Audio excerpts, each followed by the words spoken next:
আপনি কিছু না পারেন বা না পারেন আমার ক্যামেরাটা একটু দেন, এটা তো অনেক ফ্যামিলি ছবি আছে। তো আমরা বলবো সহযোদ্ধাদের আপনারা মুক্তি দিন এবং ঈদের আগে তাদের মায়ের কোলে তাদেরকে ফেরত দিন। যেই অয়নের বাবা যে স্ট্রোক করে হসপিটালের কাতরাচ্ছে তার পাশে বেডের পাশে তার সন্তানকে ফেরত দিন। তো গত জুমার নামাজ আমি ঘোষণা দিয়েছিলাম ঝিনাইদহ পড়ব।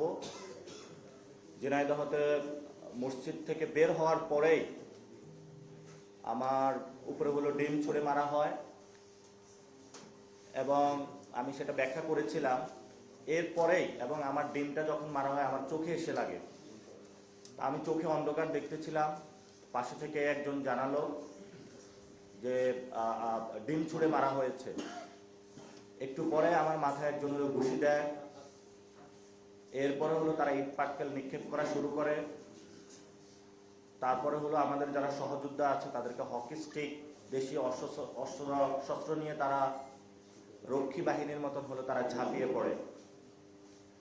এবং আশ্চর্যজনক বিষয় হলো যারা আমাদের উপর অ্যাটাক করতেছিল তাদেরকে আমরা ধারণা করেছিলাম হলো তিনটি বাহিনী, ছাত্রদল, যুবদল, বিএনপি। কিন্তু ওই দিন আমরা আবিষ্কার করতে সক্ষম হইলাম তাদের সাথে আরেকটি বাহিনী আছে, সেটা হলো পুলিশ দল। যেটা আমরা আগে দেখেছিলাম ছাত্রলীগ, যুবলীগ, আওয়ামী লীগ, পুলিশ লীগ। এখন হলো পুলিশ পাল্টিয়ে হলো পুলিশ দল হয়েছে।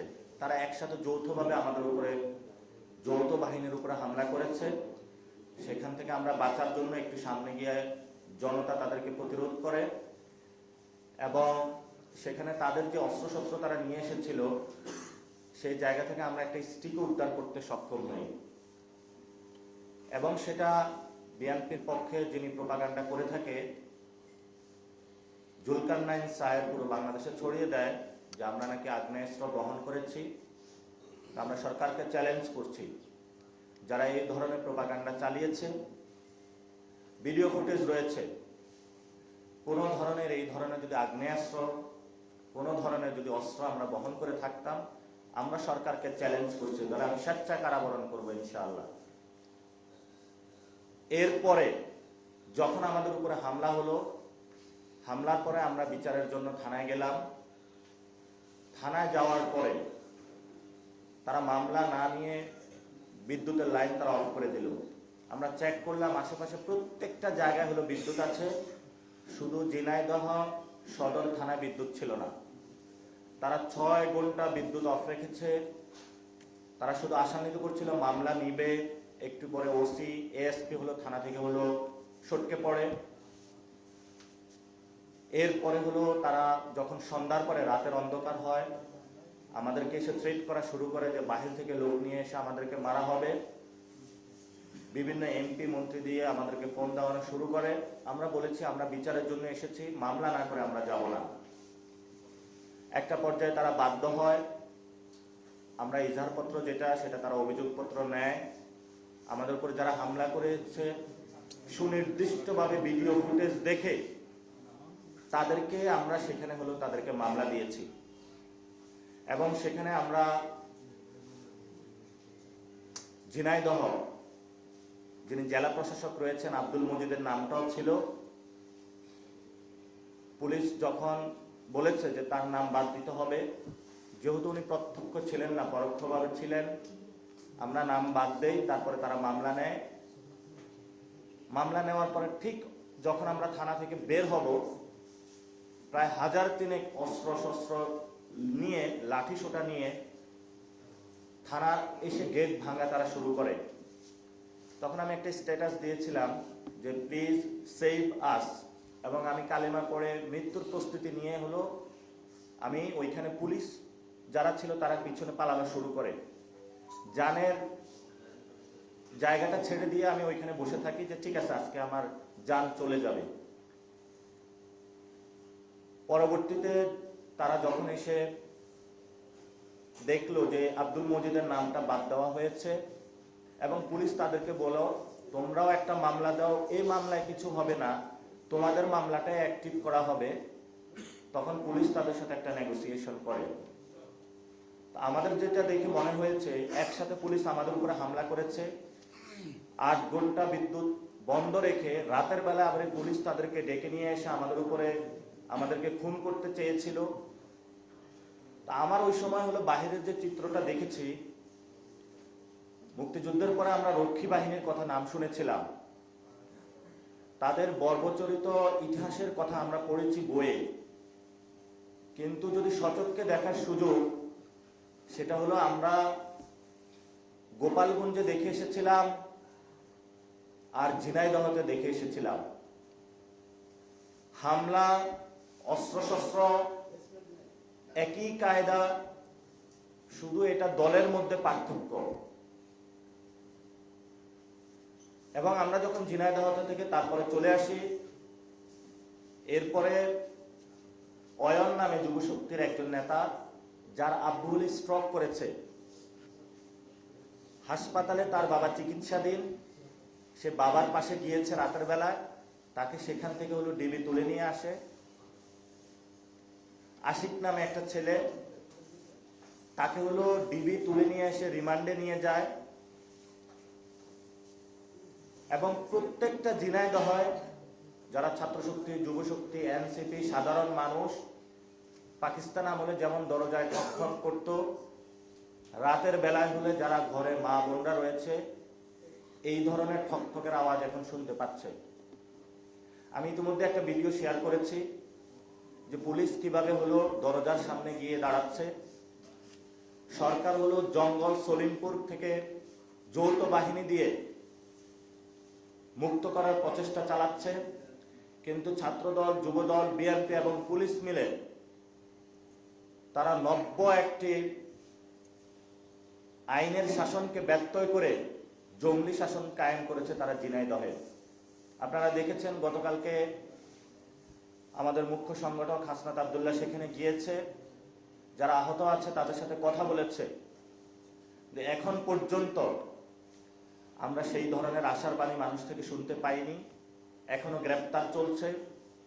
এবং পুরো বাংলাদেশের যদি আমরা চিত্র দেখি, দেশে কোনো আইনের শাসন নাই, দেশে হলো একটি জঙ্গলি শাসন চলছে।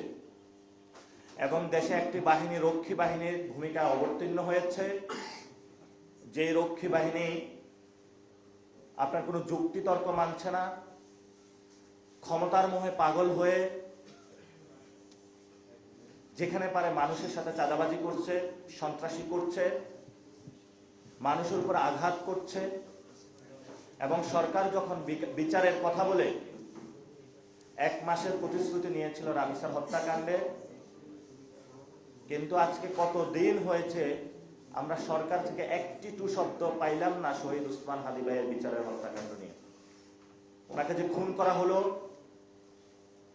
কারা খুন করেছে, ইনভেস্টিগেশন কোথায়? বরঞ্চ তাকে সোশ্যাল মিডিয়াতে একটা ভিলেন বানানোর প্রচেষ্টা চালাচ্ছে। তা আমরা এমন পরিস্থিতিতে বাংলাদেশে আমরা খুবই উদ্বিগ্ন দেশের নিরাপত্তা নিয়ে, এবং আমরা মনে করি সরকার দেশ চালাতে ব্যর্থ হচ্ছে। সরকারের ক্ষমতার যে নিয়েছে এটার উপরে কোনো কন্ট্রোল নাই, এবং পিছনে অন্য কেউ কলকাঠি নাড়ার চেষ্টা চালাচ্ছে। এমন পরিস্থিতিতে দেশের সিকিউরিটি, নিরাপত্তা নিয়ে আমরা কনসার্ন। থার্ড কোনো পার্টি সুযোগ নেওয়ার প্রচেষ্টা চালাবে, এই ডিস্টেবিলিটি সুযোগ নিয়ে আমাদেরকে কোনো চুক্তিতে তারা বাধ্য করবে, আমাদের জনগণের কাউকে হত্যা করে এমন একটি পরিস্থিতি তৈরি করবে যেখানে আবার গণতন্ত্র হলো ব্যাহত হওয়ার একটি ষড়যন্ত্রের আমরা আভাস পাচ্ছি। এবং এটা শুধু আমরা নই, মাঠে ঘাটে আপনি কথা বলবেন, একজন কৃষক, একজন শ্রমিক, মজুর বলতেছে যে আমি ভোট দিয়ে এসেছি, বাংলাদেশে একটি সংস্কার হবে। সেই সংস্কার প্রক্রিয়াটা কোথায়? আমরা সেটা দেখতে পাচ্ছি না। তো ইলেকশনের আগে কিন্তু প্যাকেজ ছিল 3টা: নির্বাচন, সংস্কার, বিচার। এবং আওয়ামী লীগ প্রত্যক্ষভাবে নিষিদ্ধ হওয়া সত্ত্বেও মাঠে সরকারের মদদে মিছিল করছে। তারা বিভিন্ন জায়গায় হামলা চালাচ্ছে, গুপ্ত হামলা। সরকার তাদের বিচার না করে তাদেরকে জামিন দিয়ে দিচ্ছে। সংস্কারের কথা বললে সরকার হলো নার্ভাস হয়ে পড়ে। সরকার হলো সংস্কারের কথা বললে হলো সরকার হকি স্টিক দিয়ে আঘাত করে।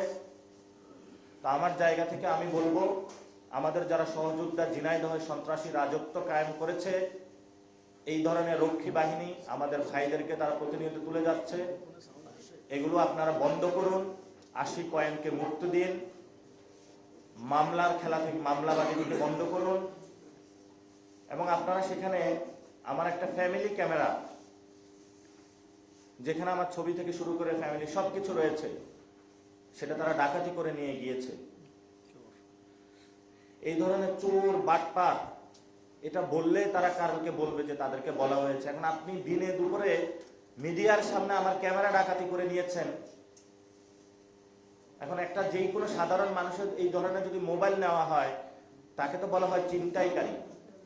হুট করে আইসা বাসের থেকে লাফ দিয়া মোবাইল যখন নেওয়া হয়, তো যখন মিডিয়ার সামনে এই ধরনের জোর জবরদস্তি করে নিয়ে যায়, অস্ত্র ঠেকিয়ে হকি স্টিক ঠেকিয়ে, তখন তো আমরা তাদেরকে ডাকাত না বলুন না কিছু বলতে পারবো না।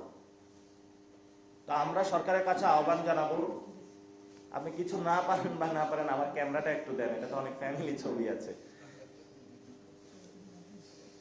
তা আমরা বলবো সহযোদ্ধাদের আপনারা মুক্তি দিন এবং ঈদের আগে তাদের মায়ের কোলে তাদেরকে ফেরত দিন।